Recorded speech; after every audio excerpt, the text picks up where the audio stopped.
And that whole idea of the free will gospel, that we accept Jesus, you have to accept him, is really an insult. It is a perversion of the gospel. Now, continuing, I want to look at the seventh commandment, and we read in Exodus 20, verse 14, "Thou shalt not commit adultery."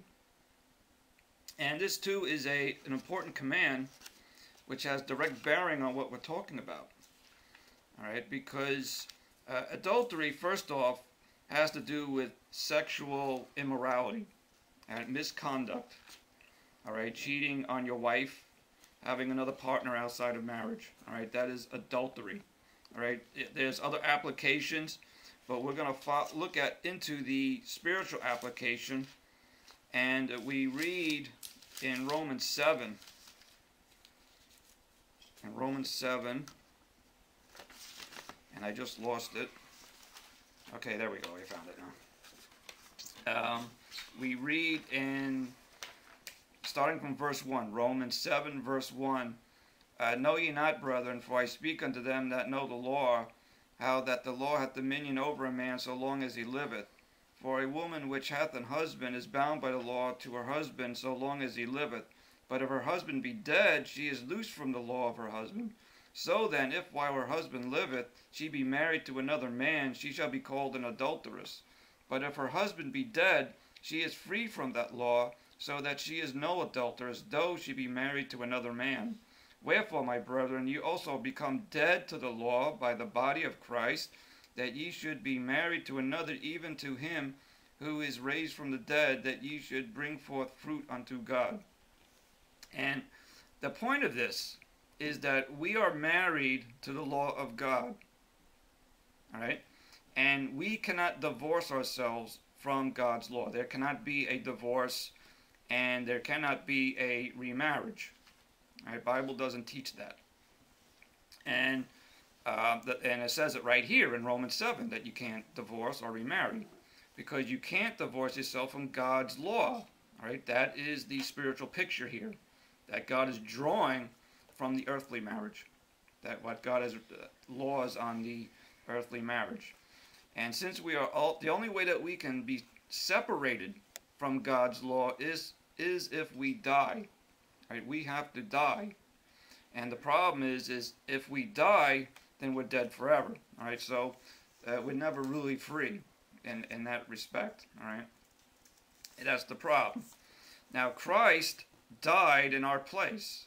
All right, Romans 6, we are baptized into his death. He died for us in our place. And because we died in him, we are free from the law of God. He did that from the foundation of the world. And he came and died, all right, on the cross to demonstrate what he did for us. And so therefore we are free from that law to be married unto Christ. See that? That's what Romans 7 is saying. And if, on the other hand, we think we can become saved by another means, through our own labor, through our own works, through our own effort, all right, then we shall be called a what? An adulteress, right? We're going to be called an adulteress because we are not being faithful, all right, to that marriage that we have. All right? We cannot separate ourselves from God's law.